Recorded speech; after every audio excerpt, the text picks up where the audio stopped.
Anything else that you can think of that that we're leaving out that you would want to?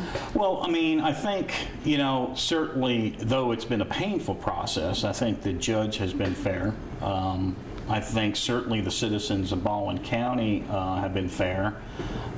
Unlike some in the blogosphere, particularly now that I moved down to Orange Beach, I've been welcomed with open arms, both at church and in the community, and I'm blessed for that. I'm blessed to have the supporters that I have.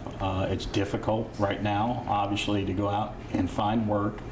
I do not like being indigent. I've worked my whole life since the time I was 14 years old, and I want to get back to work.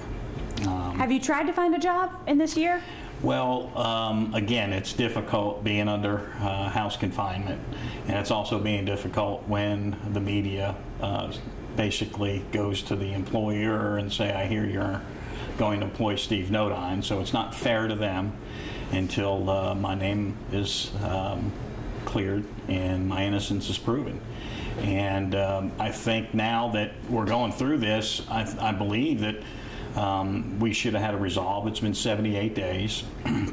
I think the further we go along, you reported on the autopsy today, we do believe that there were others in the room that concurred with Dr. Hart. That, a forensic pathologist. That's going to have to be proven. That was not disclosed in the first trial. We did not know that there was a second examination asked by Judy Newcomb of the body. And I believe Dr. Hart, and I can't speak for him, probably wanted somebody else in there to concur that his initial conclusion was that it was suicide. And again, I think as we further go through this, we need to go ahead and move forward. Whether you're going to try it, let's go. We're prepared, and we will be prepared. But I'm not going to, I don't think it's fair to Angel's family to wait another year to try to this case. I think everything has been placed out there in the first trial. I think their expert witness was severely discredited.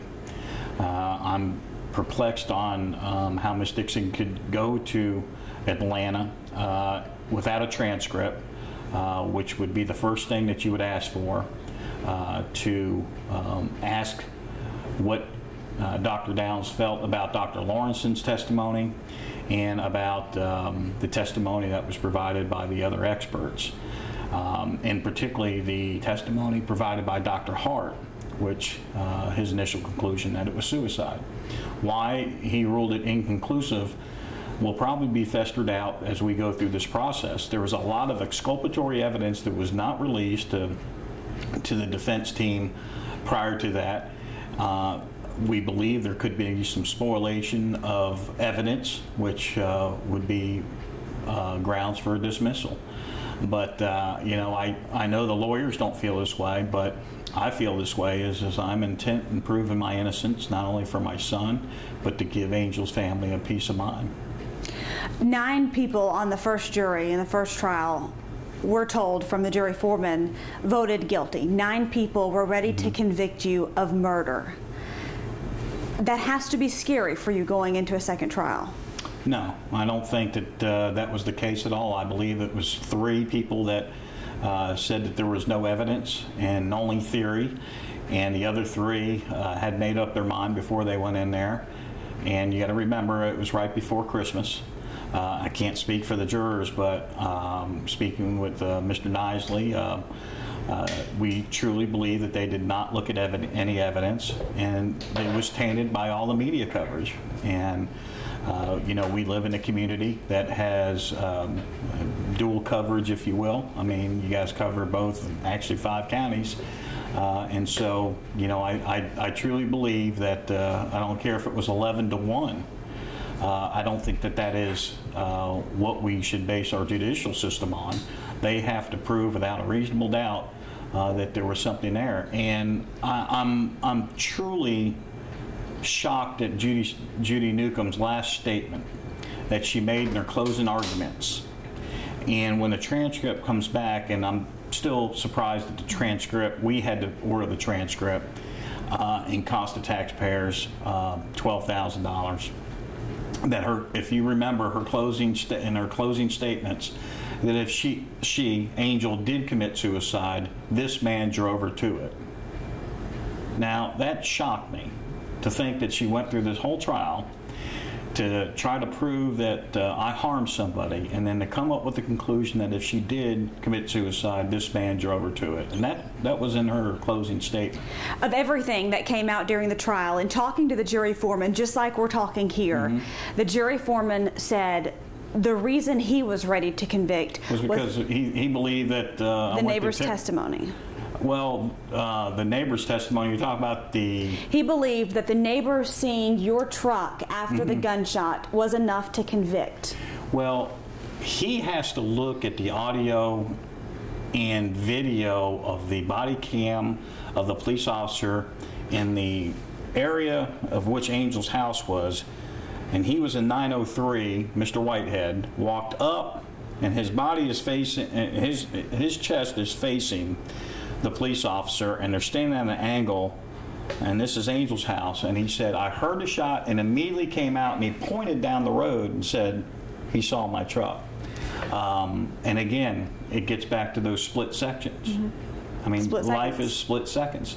But he also said that he believed the prosecution's conclusion that I went to Timber Creek to clean up, if you remember. Well, there was no investigation in the showers at Timber Creek. There was no blood samples taken from Timber Creek. There was no fingerprint examples taken from Timber Creek. In fact, the prosecution came up with that harebrained idea when, you got to remember, I was forthright through the whole, and as Mr. Steelman, the investigator, said, do you think that, that he was forthright in this statement? And he said yes. But I told them about Timber Creek 6 months prior to that. Did you specifically say Timber Creek, or did you say a golf Timber course? Creek Golf Club. And I went to Timber Creek Golf Club. And Judy Newcomb in her opening statement made reference to an outdoor shower, which there was no outdoor shower at Timber Creek Golf Club. So after they went scurrying days later to find outdoor showers, one was at and I played a lot at Timber Creek.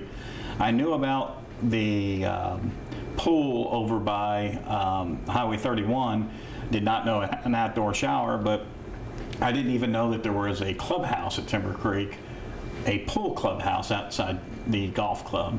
So that was something that shocked me, that the jury foreman predicated his conviction that he believes that I went and showered up, when there was no evidence whatsoever found or will be found at all that I showered. My clothes were not wet. There was no investigation into the showers at all. So I believe that it's something they pulled out of the sky when they knew how bad their case was going. So.